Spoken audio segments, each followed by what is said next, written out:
So I've been nominated to take part in the A to Z challenge. Specifically, I've had challenges issued to me by the legends Razes Retro, Twin Doors, and Sage of Time. If there are others out there that have nominated me for a letter, my apologies, just the way the alerts are going off or not going off. There's a chance I might have missed someone. If I have, don't worry, just let me know. I will include your name in the description link below. But since I got nominated for at least 3 letters, I figured, how many else have I been nominated for? I don't want to leave anyone out, or any letter out for that matter. So here we go. Let's do the whole alphabet A to Z. This is my take on the best games that I've played or experienced to date, letters A through Z. Let's go! Letter A. Talked about this game before? Arcade Paradise. If you want a superb arcade experience, both in terms of the games that you can play and the business management side of building and owning an arcade, this game is definitely for you. As I mentioned, I've reviewed this before. Be sure to check out that review for more details on why I think this game is so awesome, but it's a game that I keep going back to play even to this day, and I've played it across multiple consoles, and I have no plans of stopping playing anytime soon. Letter B, Banjo-Kazooie. When this game first came on the Nintendo 64, I spent countless hours playing in it, and some of my fondest memories from childhood were playing this through my summers off from school, trying to find every musical note, every jiggy, every jingo character to just 100% complete this game, before that was even really a thing. I loved my experiences with this game, and it will forever be connected to memories of my childhood and growing up, and a simpler time of life. So I love this game. Letter C, Cannon Spike on Sega Dreamcast. This is one that I didn't discover until a little bit later in life. I want to say I was in my 30s when I discovered this one, and I actually had enough money to purchase it. But effectively what you have is what would be a twin stick shooter, except the Sega Dreamcast controller doesn't have 2 sticks. And effectively you're running through the map trying to gun at enemies that are coming at you from all over the screen. It's made by Capcom, really fun game, really simple premise, but an outstanding game that I would love to see ported over to more modern consoles. Looking at you, Nintendo Switch, make it happen. D, I had to go with Danganronpa Trigger Happy Havoc. Now this game is phenomenal. I first played it on the PlayStation Vita, where it used to be an exclusive over there. It's since been ported over to other consoles. I have it on the PlayStation 4, PlayStation 5 as well. But outstanding game, unlike any I've ever experienced before. I don't want to spoil anything for you, but just think of a bunch of high school students locked in a high school. There's a maniac sort of MC that's effectively making the students kill each other if they want to have a chance at escaping from the school. Game unlike anything I ever heard of. Outstanding. Go play this game if you haven't yet. I don't think you'll be disappointed. Letter E. One of the best games to come out in the last decade. Elden Ring. This game, I remember I played through the entire game, got to the end boss, or very close to the end boss, and I hadn't defeated a single boss before that point. I remember calling in a buddy to come help me with some of the boss battles at the end. I remember him just laughing hysterically at the idea that I got so far in the game without ever having a major conflict. That just goes to show how fun this game is in terms of the exploration that it allows you, and the fact that if you get crafty enough, you can find ways to scale mountains, ride horses, jump over things, whatever. You can find ways to get past those tricky bosses and make it to the end of the game. I had a fun time with it. It's one that I still want to go back and experience more because I know there's so much that I missed with it. F, I have to go with Final Fantasy VII, the original on PlayStation 1. Similar to what I said about Banjo-Kazooie, this is a game that I remember spending countless summer nights off from school playing till the wee hours of the morning. At the time, there was nothing like this out there. The 4-disc pack, the endless hours of RPG fun. This is actually the first RPG I ever played as well, and my, what an intro it was to that genre of games. I played the remake, or at least one of the 2 or 3 remakes that they've made of this. Those are good, but I think they're a little bit longer than I'm looking for. Kind of funny to say that after playing a game that's 4 discs, but I love the original, clunky graphics and all. Nothing's going to replace those cherished memories and nostalgia for me with playing Final Fantasy VII for the first time. For letter G, I had to go with Grand Theft Auto V. I own it literally for every console you can own it for. I even have it digitally on Steam Deck. This is one of my favorite games of all time. Outstanding game, a game I still go back to play even to this day. I love everything about it. Definitely play this game if you've never played it before, but I seriously doubt you're in that boat. Letter H, a game I first discovered on PlayStation 3, Heavy Rain. I've not played anything like this before or since. The game plays a lot like a cinematic movie unfolding in front of you, which has since occurred with games like Until Dawn, where basically the choices you make influence the course of the game. This one follows more of a linear path of progression, meaning the story is going to go the way the story unfolds. What matters though is some of the choices you make with your playstyle could alter your ending slightly. I believe there are 4 different endings here. This game particularly had quite a plot twist to it. I'm not going to give anything away. I don't want to spoil anything for anyone that hasn't played this game before. But Heavy Rain is a game that is still embedded in my memory. It's just a game that just completely changed my experience of video games and kind of what I look for in games that are off the beaten path, I'd say. For I, Infamous on the PlayStation 3. When this came out, I remember sinking so much time into this, exploring the city, resuming power back to the power outages that have occurred, just all the different things that were occurring between the main character and the rest of the story. I almost gave away a spoiler there. I don't really want to spoil anything for anyone that hasn't played this, but Infamous was a game that at the time, we weren't really seeing anything like this coming out, so had a good time playing it. Definitely one that I look to go back and re-experience at some point, and some of the sequels that came after as well. Letter J, Jet Force Gemini. So I remember when this game came out, it was one of Rare's defining games back at that time. An epic space odyssey, 3 different characters you could play as. I believe there's actually 2. The dog, I think you could play as only in multiplayer if I'm not mistaken. Correct me in the comments if I'm wrong on that. But I remember this game was brutally difficult, mainly because the control mechanics were so clunky on this game. However, I did find a way to get all the way up to the final boss. Never actually beat the final boss, but I sunk countless hours into it trying to get good and overcome it. Just wasn't meant to be for me, but one of the games that I still look back fondly on to this day. Loved everything about it playing as a kid. Trying to revisit as an adult. Controls are still pretty much garbage, even on the Xbox 360 that they re-released it for, but hey. Fond memories playing this back in the day, even with its mechanical flaws. Letter K, Kirby and the Forgotten Land. I did a review on this one on my channel. Be sure to check that out if you haven't yet. But this game is the first time we saw Kirby in 3D, and dare I say it's a masterpiece. I probably should have ranked it a little bit higher than I did in my initial ranking video, but I love this game. It is so fun to move around as Kirby in a 3D environment, and his cool new ability to actually suck in cars and become a car and drive that way too. Really, really love this. Really had such a great time with it. And I feel like it's one of those games, at least on the Switch, it was eclipsed by some of the other releases, whether that be Mario, Zelda, even Xenoblade and what have you. I feel like a lot of people don't talk about Kirby or give it the proper due that it should get as a game. Definitely check out Kirby and the Forgotten Land though if you haven't yet. It's a wonderful experience. For L, I remember the first time I played Little Big Planet on the PlayStation 3. It was unlike any game I had played before. I've been a fan of this series ever since. I own every Little Big Planet game or spin-off game that has come from that franchise, and it's just so fun. I mean, you got this colorful, quirky little world. It's got cardboard cutouts. It's kind of like what you would imagine from sitting back as a kid watching a puppet show unfold before you. Just snip off some of the puppet strings, if you will, and give Sackboy free reign to move around. Actually, you control Sackboy in these games.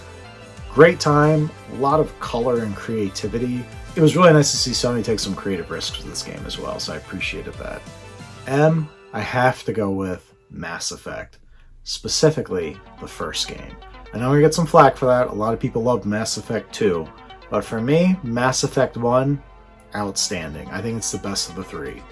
Even with all the people talking about the controls and number 2 being better, this and that, yap, first one's where it's at. This game really, it was like Pandora's box for me, just like unlocking this awesome world of games that I somehow had missed. I don't know why, but when Mass Effect first came out, missed it completely. Missed number 1, missed number 2, missed number 3. It wasn't until about 10 years after they concluded the series I finally got off my high horse of stubbornness and decided to play it. I don't know what was going on with me. I don't know why I was being stubborn and not playing it. Doesn't matter. I played it. I loved it. One of the greatest games I've ever played. Mass Effect. And then for N, we have No Man's Sky. When No Man's Sky first released several years ago, it was plagued by glitches, wonky controls, broken designs. That was all fixed with patching, but I remember at the start, it was a pretty rough start for a game. It's now a glorious masterpiece of a game where you can either go at your own pace and just explore space and its infinite vastness, or you can just turn off all the sort of control mechanics, just have free reign like a sandbox simulator, and just spend time crafting the best spacecraft that you want and just endlessly explore. It is a great game. It's a game that rewards you for just getting lost in the immersion, and I appreciate that about this game. There's no overly complicated objectives, there's no true end goal. The end goal is just, where does the universe lead you? How far can you go? How big, how expansive is this place that we live in? I love this game for that. And I can get lost hours upon hours just exploring. And I'm grateful for that experience. Letter O, I'm going to go with Oblivion. This is my entry into the Elder Scrolls games. I first played this on the PlayStation 3. It was the game that, for me, really showcased the PlayStation 3's power at the time. And when PlayStation 3 came out, I believe Resistance Fall of Man was a launch title. I got that. Got a sports game with it too.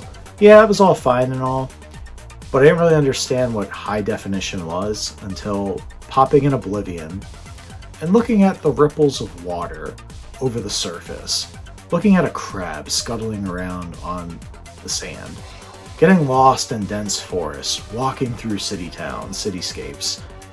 Outstanding game, and I really loved what they did with the Dark Brotherhood, the Thieves Guild, all the other side missions.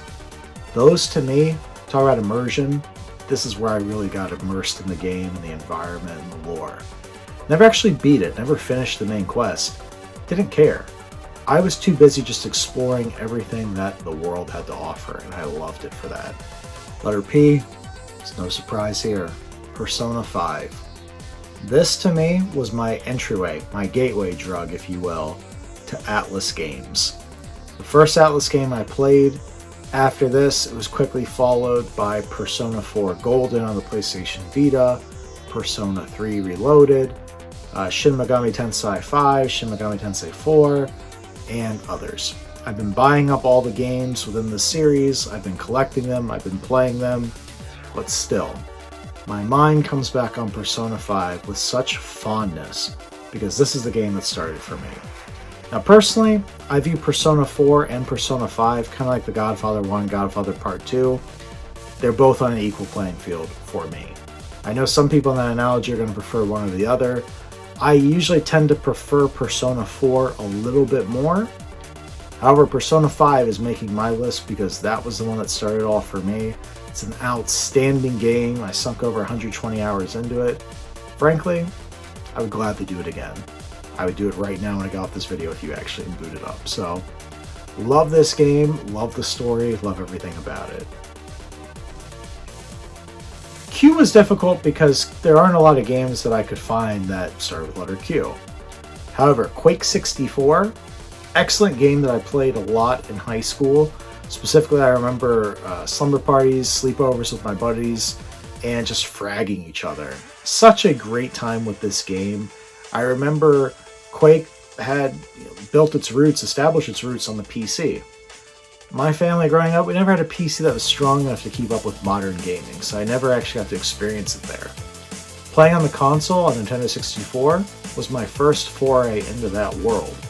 And I really enjoyed that first-person shooter, fast, frenetic, frenzy, multiplayer environment that the game afforded me on a console, and I appreciate it for that. Great memories associated with this game, and one that I'll still pick up and play today. Now the letter R. Red Dead Redemption. The first one. I know a lot of people love number 2. You can't get the 2 though without number 1. And I actually prefer number 1 over number 2 because I feel like the pacing is on point for number 1. I feel like number 2 is a little bit slower. I sunk countless hours into this, both single player and online, playing with buddies. I love the Undead Revenge, Undead Nightmare, whatever the DLC was they added to it as well. I had such a fun time with this game. Great game. If you've never played Red Dead Redemption, definitely check it out. Do yourself a favor. It's made by Rockstar, the same group that made the Grand Theft Auto series of games. So, Grand Theft Auto in the Wild West, why not? Letter S, Super Mario 64. I know some people are going to say there are better Super Mario games out there. This one, for me, this is the Magnus Opus. This is the one where I remember it's 1996. Nintendo 64 just came out. I'm 10 years old at the time, and this is the game that everybody wanted, the console everybody wanted. And when I finally wore my parents down enough where they bought me a Nintendo 64, this was the first game that I got with it. Prior to getting this game, we'd go to the local video store. I would rent a Nintendo 64 console and this game for the weekend. You pay like $20 or something, and you get it for like a full Saturday and Sunday after return Sunday night before the store closes. I put so much time into this, but every time I played it, I would only get so far, because when you turn the game in, other people save over your save state or delete your saved game. So I always just experienced the first handful of levels over and over and over again until I got it myself. The second I actually owned it for myself, I went hog wild, got every star, explored every aspect of the game, truly loved this experience. This is back when you actually owned a game and you like enjoyed doing everything with the game. You didn't have a lot of games. You have a lot of choices like you do today. So this is one of the games that I sunk a lot of my time into, and I loved every minute I spent exploring Super Mario 64. Letter T. Similar to Super Mario 64, another game I got lost in. The Legend of Zelda: Ocarina of Time. This game, to me, this is the greatest game I've ever played. And I am so excited it is coming to Switch 2. I am teed up and ready to go for Ocarina of Time. Bring it on, baby. That's what I gotta say. So, I'm not gonna tell you what you already know about this game. I'm sure if you're watching this, you've played it.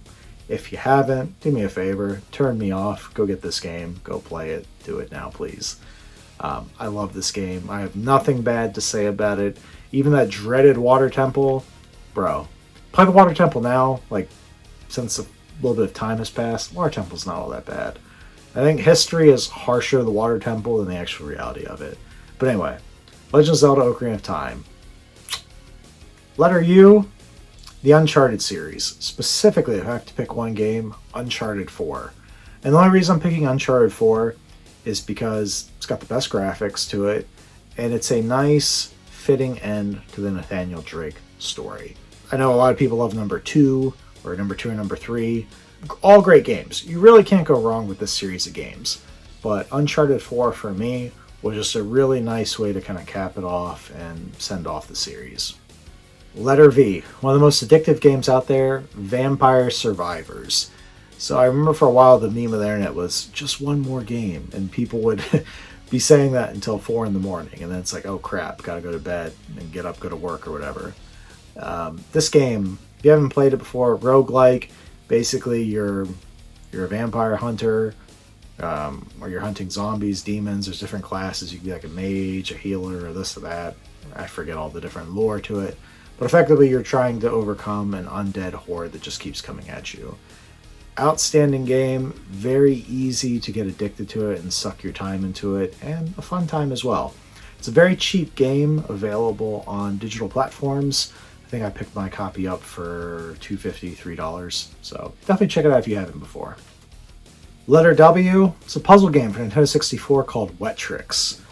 I love this game. So basically what you're doing here, you start with like a grid square of a map, and different land pieces will fall. Some are going to be hills, some are going to be valleys, sometimes you're going to have water. And the whole point is you have to build or terraform the land to build up enough reservoirs to capture the falling water. If water starts to fall off the grid, you're going to effectively lose the game if enough water sinks. Every so often a fireball is going to come, and that's going to help evaporate the water, which helps you. And other times there's going to be a nuclear bomb that comes, which is going to completely knock out parts of your grid. You have to build it back by re-terraforming. Sounds kind of wonky to say that way, but it's a super addictive game. It's a game that not a lot of people talk about. It came out on Nintendo 64 and Sega Dreamcast. This is one of the ones where I think I rented it from a video store back in the day. Sunk a lot of hours into it playing it back then. Since purchased my own copy. Love this game. Did some work on the high scores with it. And check it out if you're looking for a unique style of a puzzle game. For letter X, Xenoblade Chronicles, the Definitive Edition on Nintendo Switch. Talked about this game before too. I've never experienced anything like this game. The story is phenomenal. The characters are engrossing. It really pulls you in. The whole time I was gripped to the edge of my seat, waiting to see where this game took me, where this adventure took me, how it unfolded before me. I love this game. I've also played number 2. I own number 3. Haven't played that one yet. I know a lot of people love number 3. Haven't gotten there yet. But Xenoblade Chronicles Definitive Edition is unlike any other game out there. Please check it out if you haven't. Then for Y, we have Yakuza Kiwami 2. So this is a remake, a complete remaster remake of Yakuza 2 on the PlayStation 2. I started these games, I played Yakuza 0, then I played Yakuza 1, Yakuza 2, or Kiwami 2, or whatever. This is my favorite because the villain in this story is such a gripping and relatable character. Specifically, too, the amount of respect the villain and your main protagonist seem to show one another, like they understand each other even though they're beefing and on the opposite sides of their ideologies. I love that about this game. Still, you know, you're exploring parts of Tokyo and Osaka, and the whole vibe of the city coming to life is very much in these games. It's its own character, if I'm being frank. It really sucks you in. But I love getting lost and immersed in this world. I love getting lost and immersed in the story as well. Then to wrap it up for letter Z, Zero Escape, Virtue's Last Reward. This game I own on, I believe, both the PlayStation Vita and the Nintendo 3DS. Outstanding game. Again, unlike anything I've ever played before. Similar to kind of like Danganronpa, where you're like trapped in an environment, don't know what's going on. Very similar vibe to that. And everyone's trying to survive. Everyone's trying to figure out what you need to do to survive, and solving puzzles, kind of like a giant escape room. You have to go through this with each character. You have to go through multiple rooms, multiple times, multiple playthroughs to uncover the truth of everything that's going on, to finally unlock the ending. Probably sounds more boring than it really is, but honestly, first game that I ever platinum trophied. I loved it that much. I was just engrossed by it, gripped by it, wanted to understand everything that happened, and if you complete the game and get the true ending, you're going to get the platinum trophy. It's not like I just run a bunch of like tedious tasks to get it. No, like officially playing through 100% will get you that. So, outstanding game. I love that game and recommend it if you haven't played it before. So there we go. That's my full alphabet, A to Z of gaming. I am not going to nominate anyone for this just because it's tricky. I don't want anyone to have to follow in my path of doing all the letters. But at the same time, I wanted to make sure that I covered all the letters in case there were other nominations out there that came my way that I just accidentally missed. Definitely, though, big shout out to Razzo's Retro, Twin Doors, Sage of Time for nominating me. Go check out their channels if you haven't. And like I said, to anyone else who nominated me that I may have missed, my apologies. I will include your names in the description below. But as always, everyone, thanks so much, and we'll catch you in the next video. Take care.